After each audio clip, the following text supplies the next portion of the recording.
So first of all, welcome everyone. I'm glad that you could join us today. This is the second panel meeting type of forum that we've hosted. And we just want to make sure that everybody understands that, in no way, shape, or form are we trying to tell anyone what to do or say what your guidelines specifically are. We're trying to share information, give you the best possible scenarios and different situations that we're going through to help you deal with what you're doing as well. We also have on the Fenton Linden website, which Chelsea and Matt will share some information about, that will have links on there for you to refer to, and those will be specialized to your industry, because not all of the guidelines that we've listed, are specific to your industry.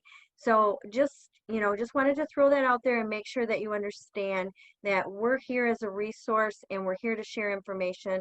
And I'm glad you were here today. So we put together a list of questions that we have, and these are based off some of the comments that we had at the last forum that we went into. So what I'm going to do is start and read the question and then kind of refer to either the person that brought the question up at the last forum for any comments. And then also, I know Ed has some information to share with the Michigan Municipal League, and he'll be putting up different parts of information that you'll be able to see on the screen too. Okay? Hey, Shelley. Yeah. So if everybody would mute their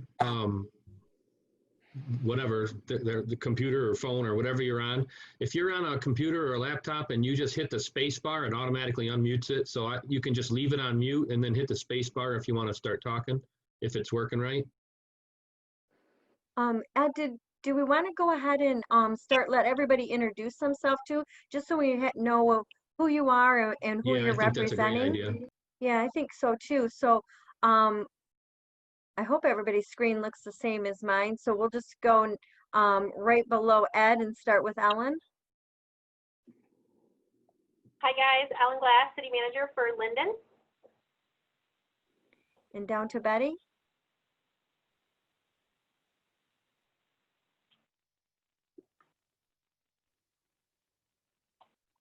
I can't hear Betty. Can you hear Betty? No, can't hear you, Betty. No, can't hear you, Betty.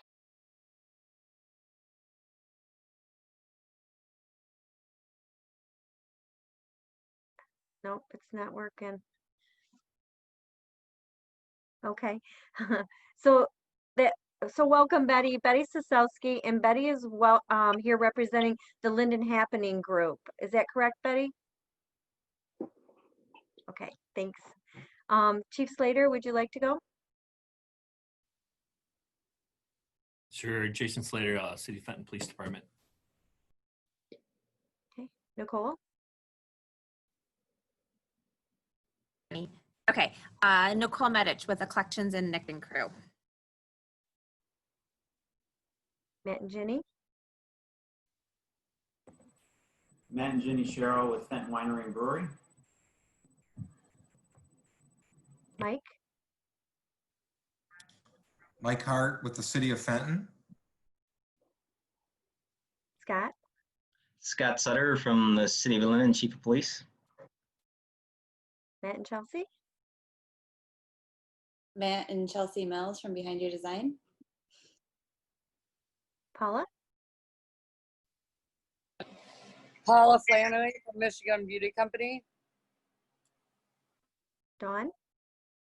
Dawn Plasak, Veterinary Resource and Referral and Legacy Realty. Russ?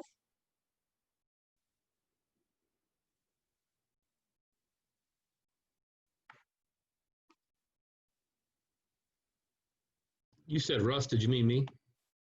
Yeah, sorry, Ed. Oh, that's okay. Ed Colito with Michigan Helmets to Hard Hats and also the chairperson for the Chamber Board. Is that Ray? And Ray? Oh, Ray Colbert, Linden City Councilor. And then Brian?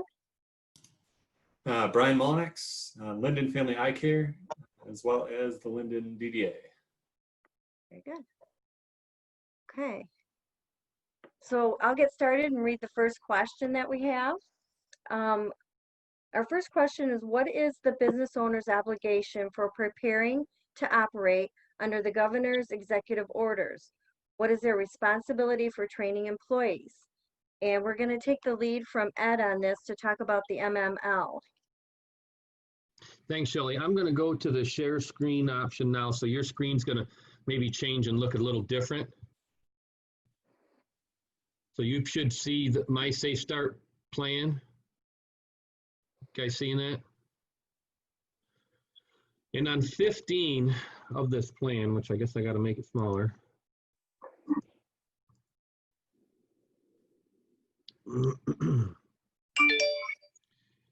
Here we are right there. Okay, so what this is, and you know, Shelley's question was governor's executive orders. They didn't list any specific executive orders. And things just come out kind of with, it's real difficult to say she's going to put an executive order out next week that's going to affect us. We just don't know, and things happen real quick. So we can learn from what other regions have. So these were some specific executive orders she put out for the regions up, I think 6 and 8, the UP and upper northern Michigan. And what the Michigan Municipal League went through is it didn't just kind of recommend stuff. They went through and they literally had some great tasks that they feel these executive orders would require business owners to do. So on this first one here, page 15 through 18, it just talks about all employers. They must have a preparedness and response plan. For them, it was in place by June 1st. But again, what we're doing is learning from the concepts, the way the state has rolled this out and what the MML thinks we should do. All this stuff could change when it comes to our region if there's dates in there, or really anything can change. We're not saying this is the way, but this is a way under the first 2 executive orders she initiated for the Northern Michigan and the UP. So you also had to have worksite supervisors to monitor and report COVID-19 control strategies. Obviously, they have to be on site during times of business to be able to monitor that kind of stuff. And there's training for your employees that takes place, no matter what kind of business you have, that they have a workplace infection control practices. They're trained how to use their protective equipment. And also, if they come to work sick, well, we don't want that. So how do they notify you, and what are the symptoms you're going to say, okay, thanks for letting us know you're not coming in. And then if they're at work, how do they report unsafe conditions that they feel are unsafe? There's daily screenings that are going to need to take place, questionnaire. Everyone's going to maintain that 6 foot from each other. And we have some ideas about ground marking signs and physical barriers if you haven't already done that kind of stuff or thought about that kind of stuff. Providing face coverings for your employees is going to be important. We're still talking about employees, not customers here, and requiring them as well. Obviously, increasing facility cleaning and disinfection. And in our discussion we had, and I think Nicole will bring that up later, she's got a couple of ideas that were unique that I hadn't heard of. And these protocols are in place on a regular basis. There's going to be checkup sheets, and you'll see later on a later slide, you're going to be required to kind of keep track of when all this is happening so that there's proof that it was done over time. You guys can read those screens as good as I was just picking up on the highlights there, making sure employees stay clean, wash their hands, making sure anybody they have contact with isn't a confirmed case of COVID-19. And it gets into a little bit, avoid discharging, disciplining, or otherwise retaliating against the employees who stay home or leave work because they're at a particular risk of infecting others. And that's one of the things we talked about earlier too, was there's a way with unemployment right now you can bring employees back part-time. And a lot of employees are scared to do that because they think it's going to ruin their unemployment. But there is a way right now where they'll still get all of that unemployment just backed off of whatever they earned while they were at work. So we want to make sure people know that.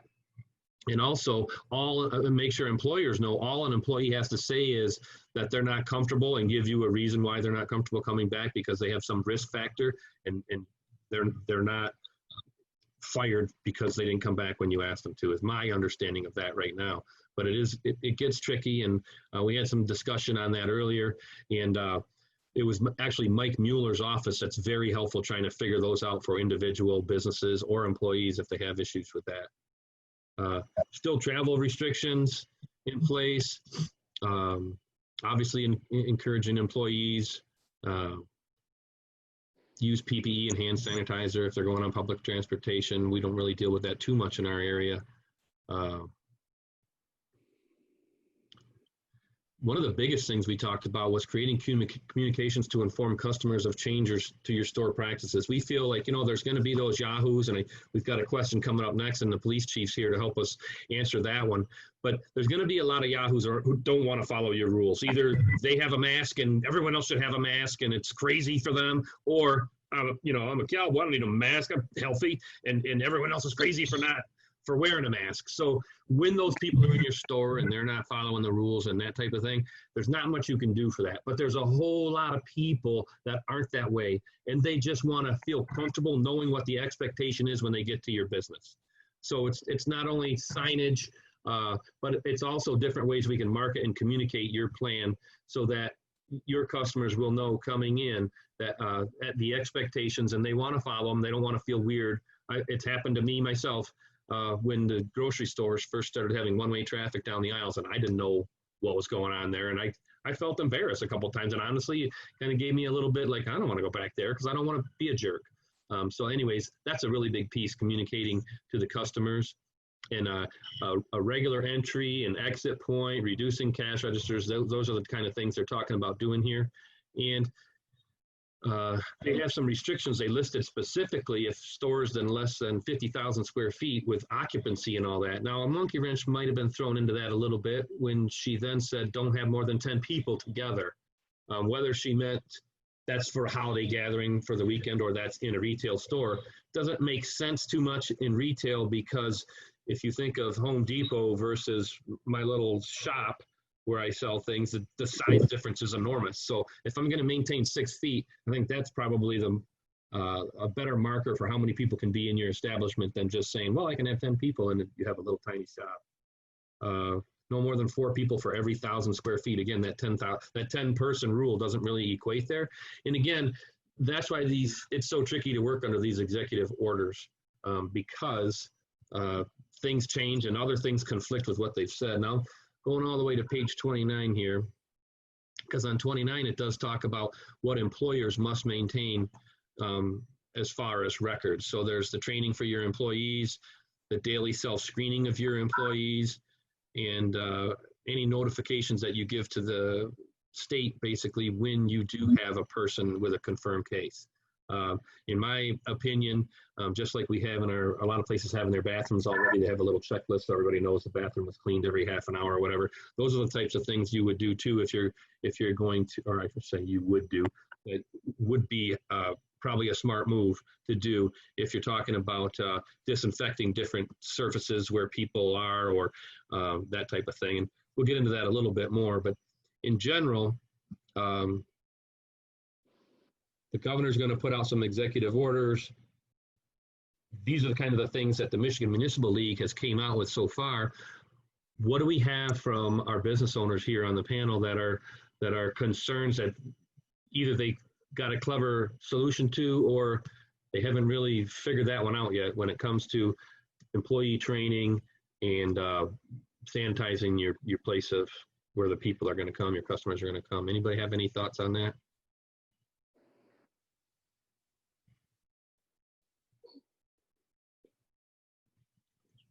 So here's that pregnant pause we talked about. Well, hey, Ed. Yep. So Ellen had shared also that we will probably have Chelsea show the website that we've created for everybody to go to that kind of has some of those helpful hints there. But also the health department has put out a screening checklist for employers, and she sent over the link to that, so we can share these kinds of things with everyone after we're finished, so that you have that to refer to as well. Yeah, cool. Just real quick, for Fenton Winery and Brewery, along with our response plan that we've already put together, I put together a one-page checklist they can cover over a course of 2 weeks. all the screening questions for employees. So we already have that in place, and we've started implementing it with the few employees that we do have. And there's checklists on the Small Business Association of Michigan website. CDC has some. They're all different formats, but they all ask the same basic 4 to 5 questions. There's sometimes 6 questions, but there's a lot of templates out there that are pretty easy to manipulate and create for your business. Awesome. Can you make sure you maybe even type that website into the comments now section, or just get with Shelley after this, because that's the kind of links we want to be able to include, so that as people go to the one-stop shop website that Chelsea's going to explain later, they have all of the easiest ways to get to these places. And for everyone's knowledge too, what we're trying to do is link to other links, so that as the government or other things, governmental entities, health entities, as they update what their recommendations are, your link takes you to their latest updates. So we're not always chasing updates. We just want to give you, not give you the answer, but give you links to the answer. So as the answers change, your links are still going to good places, good information. And then for those business owners that are looking to put together their preparedness and response plan, again, the Small Business Association of Michigan, and Jenny will get the website. They actually have kind of a do-it-yourself template that you log in, you can download, you type in your business name, and you just kind of pick and choose what things you're going to do, but it kind of lays out based on what the CDC has said and what the state said. Lays out all the things that you need to have in your plan, and it's just a template, and you're filling in your information that kind of applies to, because they have everything on there. But if you're retail and you don't need stuff for restaurants, then you can remove that from the template. But it's a great worksheet if you don't already have a plan. I spent a long time putting together a plan before this worksheet was available, but now there's worksheets out there that make it very easy to just enter your information and answer some questions as you go along, and it'll create a brochure for you, your plan, which now in the EOs you have to make public, whether it's on your website, whether you post it in your store, whether you have it in your office. But it's something that if somebody asks about it, has to be public. And so we have a copy of it. I call it a living document, because with each EO it changes, so I go back in and update it. But it's a 7-page document that I created. It's sitting in our office, so if anybody asks today, we just walk in the office and we can hand them that plan. And that's something that as a store you have to have now per the EOs. You might need it. It's actually one of the primary line items is you have to have a preparedness and response plan, which covers everything from your store, customers, employees. What happens if you find out one of your employees is sick?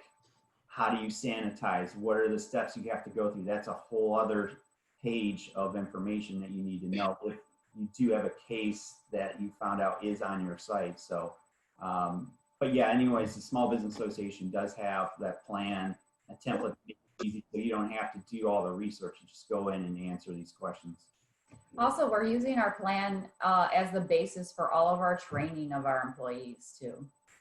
Yeah, so as we start to bring back employees, we're going to spend a day where they're not working with customers. They're actually going to have to go through what are our new processes, what's this plan, because they're not as linked into this stuff as we have been. So we're going to have to re-engage them and retrain them even before they're customer facing. So we'll have a day or two of training before they're ever able to meet with a customer, because they'll need to know all this stuff that we've been living now for the last 2 months.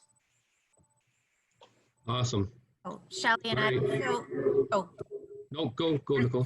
I was just gonna say, because we did open yesterday, I had to go through all of this as well to be prepared to open yesterday. And so if you go to my website, like right on the homepage, it gives kind of just a really brief, like, these are a couple things. And it was setting forth the rules of, and I hate to use rules, but the requirements that we're requiring face masks.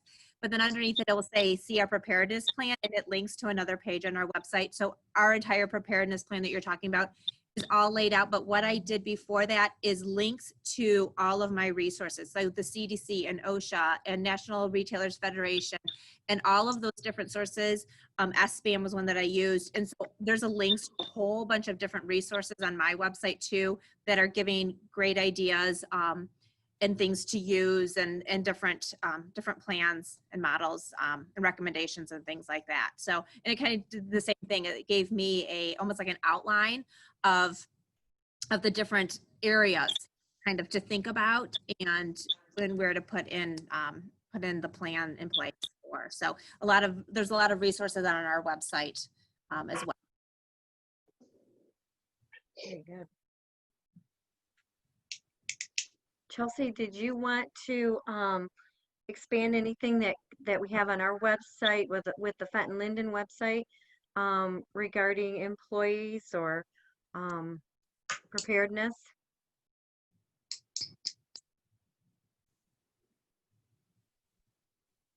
Ed, we probably have to give her control in order to do that, right? Hey, can we wait for the website till question 5? Sure. And that way I don't need control of anything after that. And so I can give it over to, well, you can take it from me or however that works. I don't know. I'll take it away from you and I'll give it to Chelsea. Okay. All right. So the next question, Shell, was Okay. about the, what do you do if there is a rogue customer in your establishment concerning your protective measures? And it's not only like how do employees handle it? And do you call the police because he or she doesn't have their mask on? But also, to a greater degree, what happens when one customer thinks he's helping or she's helping you out and gets into an altercation with the customer not following the rules? And then you're in the middle of your place of business, there's this, argument / fight going on. What is the expectations? The Michigan Merit League, they talk about, and I'm going through scrolling these down here on page 30 through 41 in that PowerPoint, talks about what they're going to do or what they can do, and the prosecuting attorney for the county and all that kind of stuff. And you hear about the mailman, you hear about the hair cutter who in Owasso who never stopped. You hear about, gosh, the people in some parks. One guy was in a lifeguard tower on an empty beach and they arrested him. And another guy steals cars and they keep letting him go because they don't want him in jail to catch COVID. There's all kinds of crazy stuff in the news. So we got the top dogs in the area here to let us know what do they want us to do as business owners if there's altercations in our place of business, and what's the best way to handle that? So Jason and Scott, what are you guys thinking when nuts break loose in your own place? What do we do? You want to go first, Scott? That's fine. So in answering that question, what we've been doing is typically giving warnings, and people have been complying with that. Now, when the case does arise, as far as someone that doesn't comply with the warning, we're going to look to our local ordinances. Most of the time, those things address it, either somewhere in disorderly or trespassing, etc. And use those ordinances that have been vetted, time and time again for years, and go from there. I would recommend to the business, the establishment, to contact the police, call 911, and then let us handle it from there. Businesses they can refuse service to someone and actually ask them to leave their business. So I would recommend doing those type of measures at this point. If I can weigh in as well, one thing everybody has to understand is there's no law enforcement action we can take against somebody who chooses not to wear a mask. It may be a violation of the order or a violation of your store policy if they don't wear a mask. And the only remedy for that is to approach them, ask them to put on a mask. And if they choose not to do so, you can ask them to leave your business. Since it is private property, you have the right to ask anybody to leave if they're not complying with your requests. True. If you have somebody that's really kind of getting out of control, let them know you're calling us. Say, I'm calling 911. I'm getting the police here. Sometimes that's enough to spark them to calm down or walk out. But it's, these orders have kind of put law enforcement in a little predicament here because like with the mask, we receive phone calls daily about persons in various stores not complying and wearing a mask. But there's no enforcement action we can take. And Jason, I think just to add to that, looking at the mask in particular, there's a caveat in there. If somebody can't handle it and tolerate it because of some medical condition, well, we're not gonna, they're not gonna be holding papers. If they say they medically can't handle it, then where's that put the stores at as well? Because, so just, it's, you gotta be careful, with that mask situation. Anyway. Yeah, all else fails. If you've got a situation going on inside your store, call 911. That gives us your location and that gets us coming, to help you with whatever situation's going on. Don't wait until you have a full-blown fight and you're, down aisle 3 before you're going to call us. And don't call the office, call 911. Yeah, and, that's important too. Yeah, even if we head there and you call us back and say, you know what, I asked them to leave and they left. Everything's fine. We'd much rather that happen than for, an active fight to be going on in the, down one of your aisles before you think to call us. I think part of your policies is you wouldn't confront someone to that point. You would call 911. Right. So you don't get into an altercation.